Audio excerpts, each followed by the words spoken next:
Welcome in, everybody, to a brand new episode of the Pack a Day podcast. I'm your host, Andy Herman. You can follow me on Twitter at Andy Herman NFL. Wanted to finally go back to a little bit of a Devin Funchess deep dive because, well, one, when he signed, I wasn't doing YouTube videos, so I didn't get to do it. And two, I feel like, we still haven't discussed Funchess a lot since he opted out a season ago and, obviously wasn't a free agent signing this year. So I figured we would rewind things a bit and do a little bit of a deep dive into Devin Funchess. So I think in order to do this, we have to rewind to a couple seasons ago when he signed with Indianapolis, because if you go back, remember that he signed for a deal that was up to $10 million with the Colts, a one-year deal. And this was not an insignificant deal for Funchess. Like, this was a very big free agent signing for the Colts that they were putting a lot of investment into, and he had the ability to earn up to $10 million if he played well in that season. And even if he didn't, he was still going to get a good chunk of money from that deal. So the Colts thought very highly of Funchess coming over from Carolina to sign him to that deal. And if you remember correctly, Andrew Luck was supposed to be his quarterback that season, and then Luck retires. Funchess, obviously, they go into that season without Andrew Luck, and Funchess gets injured the first week of the season, and then he sits out the remainder of that season, comes to Green Bay, is supposed to play with Aaron Rodgers, and then he ends up opting out because of all the COVID. And then now he's back this year, hopefully getting to play with Aaron Rodgers. But, it's been quite the journey for Funchess this past couple seasons where he was set up to have potentially a huge season in Indianapolis with him being one of the primary wide receivers and Luck being at quarterback. And then literally everything since then for Funchess has been the opposite of Luck. So we'll see what happens, but I did want to go back to that because I think it's important to understand that the Colts thought very highly to sign him to that deal when they did. And obviously Green Bay, felt pretty good about it when they signed him last year as well. It wasn't, it's not this like insignificant amount of money that they signed him to. He was going to be a pretty significant piece of their offense and wide receiving core if he was there a season ago. And now that's the plan with him this year. So let's go into the negatives first. And when I dove into the tape, these were the things that really stood out to me as some of the things that he needs to continue to work on and get better at, and some of the negatives with his game, really the last time that we actually got to see him. Number one is inconsistency, and there's some MVS level inconsistency here where you will see Funchess make some phenomenal catches. You'll see him almost go up and moss some players at times. Like, you will see him make some very impressive plays, and then it'll be a 3rd and 6 over the middle. The ball hit his hands, and it's an easy drop. And it's just one of those frustrating sort of things where it's concentration, it's hands, it's inconsistency. And you want to see a player of his caliber go out and just make the plays that he's capable of making. Instead, you see him make some of the spectacular, and you see him give up some of the simple. And it's a little bit of volatility there. And again, as you're a Matt LaFleur efficient offense with an Aaron Rodgers efficient quarterback, that volatility of an MVS and a Devin Funchess can be somewhat frustrating at times, because you see LaFleur and Rodgers doing the same things to set that offense up for success. You don't necessarily want wild cards on your offense. You want people who are going to be able to go out and consistently perform. But in a way, Funchess is kind of another one of those wild cards where you just don't always quite know what you're going to get. Drops were another thing, and that goes along with the inconsistency, but didn't have the most consistent hands. And again, a lot of this is concentration. You can see him have the physical ability to go out and pluck the ball out of the air and high point and catch the ball away from his body. But you'll see those drops from time to time, and there's no real rhyme or reason other than it's just concentration and needing to focus a little bit more on getting the job done and making sure you secure the catch before you do anything else. Another thing with Funchess is he's gotten better at this, and I'll touch more on that in my positives in a moment, but he's not somebody that's an easy separator. You're not going to go out there and see, Devin Funchess just erase defensive backs, and all of a sudden he's sitting wide open, and like you're going to be able to do pitch and catch with Devin Funchess all day.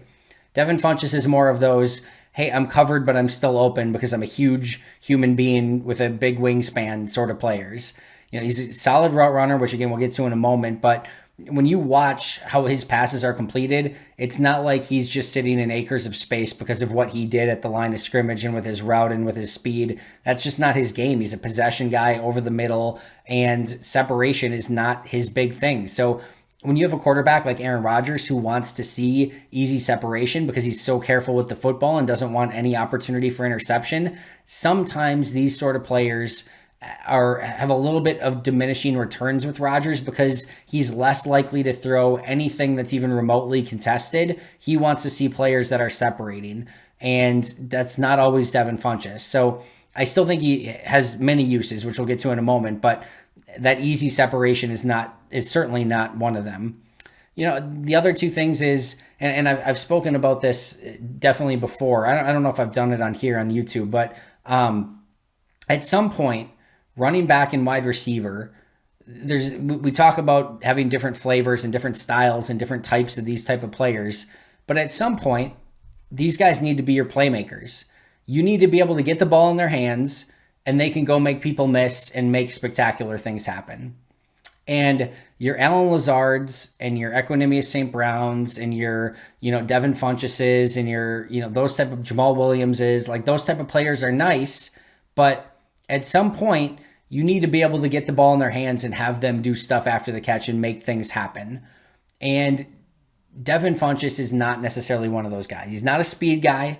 He's not a deep threat. He's not a run after the catch guy. He's more of that possession wide receiver that's going to move the chains, that's going to get, the ball in the red zone. And again, those are solid things and they can help you, but he's not necessarily what I would call like a true playmaker. He can make plays, but he's not a consistent playmaker. And again, when you don't have top end speed, when you don't have the ability to make people miss in the open field, you just have somewhat of a limit as to how much of an impact that you can have on a game overall as a wide receiver. And in that vein, there's a bit of redundancy with Alan Lazard here. Like in a lot of ways, they're a similar wide receiver. Outside, inside versatility. You can use them in the slot. They can be solid blockers. I don't think Funchess quite has the blocking mentality quite of an Alan Lazard, but Funchess can be used well as a blocker, as a wide receiver. But there's a lot of redundancy with what they bring to the game. So again, if you're looking for those different flavors of wide receivers, in a lot of ways, Funchess and Alan Lazard are kind of in the same sort of, realm of wide receiver, if you will. This kind of goes with the lack of separation, the drops, the inconsistencies, etc. But over the last 3 seasons that Funchess has played, he had a 55.8% catch rate, which is towards the bottom of the league.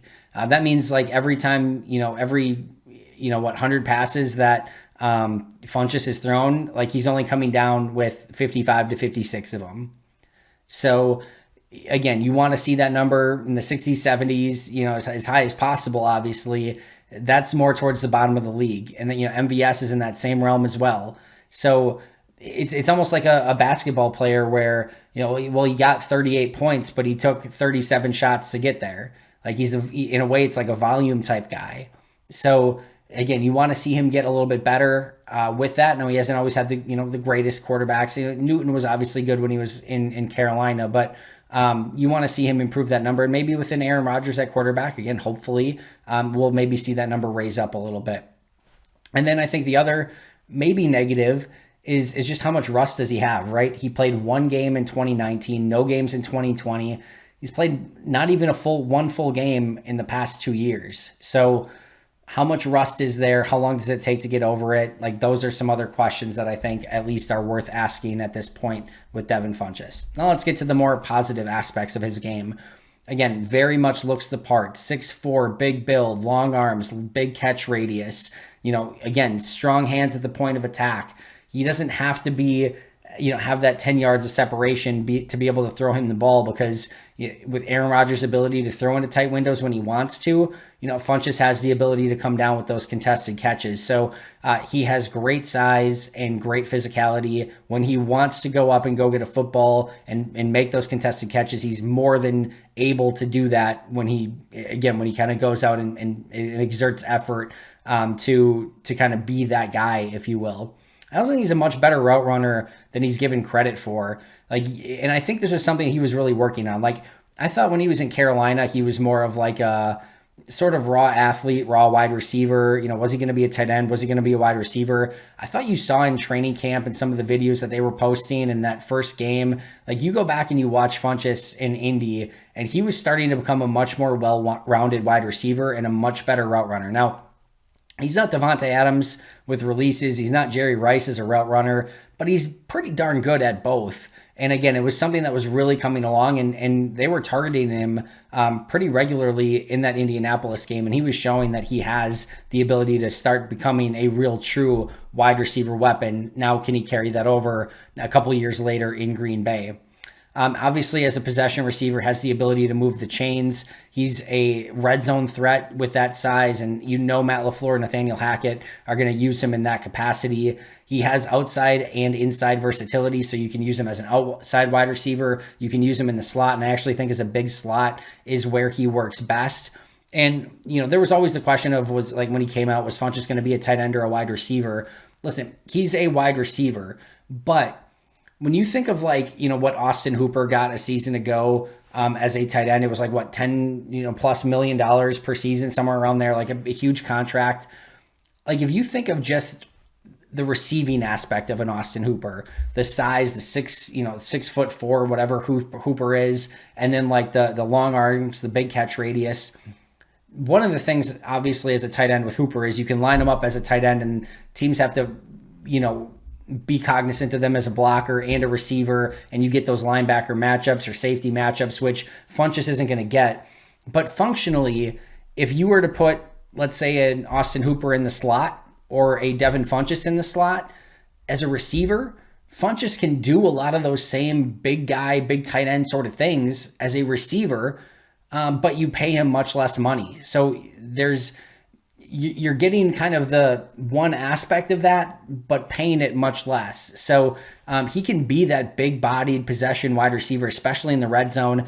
He can catch fades. He can catch back shoulder fades. You can do a variety of different things, and just have him be even a jump ball specialist on certain plays. So I think he does bring, some really unique aspects to the table, even though, again, he's more of just a big-body wide receiver. There's still a lot of things that you can do with that. And kind of with the route running, I thought there were some signs of him starting to break out in Indianapolis. I know it's just the one game, but you go back and watch some of the practice film that you can find out there and things like that. And there are some signs that he was getting better. Now with 2 years off, again, how does that translate moving forward? But if Green Bay did find a player that was just on the brink of breaking out and all of a sudden he can in Green Bay, obviously that would be a big get at such a low cost for what they're going to be paying him this upcoming season. I think last but not least, we talked about, how much rust is there for the last 2 years. Maybe there's some rust, but there's very little wear and tear. He played less than one game in the last 2 seasons. You're getting fresh legs. You're getting somebody that's probably very motivated, wants to have a big season. He's only 27, so he has a big year. He can still go out and get one more big contract. And hopefully playing with an Aaron Rodgers, that's what's going to be on his mind and in his sights. So I think he has a lot of incentive, and I think he's got fresh legs to go out there and play at a high level. And this is somebody that can be a nice piece for the Green Bay Packers. Those are my positives and negatives with Devin Funchess. I think he's going to be a real fun player to keep an eye on training camp preseason as the season begins, just to see what he can bring to the table. He's not necessarily guaranteed a roster spot, but it's definitely very likely. We'll see what happens, and we'll kind of go from there. Thanks so much for joining me today. I greatly appreciate it as always. I'll be right back here tomorrow. But until next time, and as always, go Pack Go.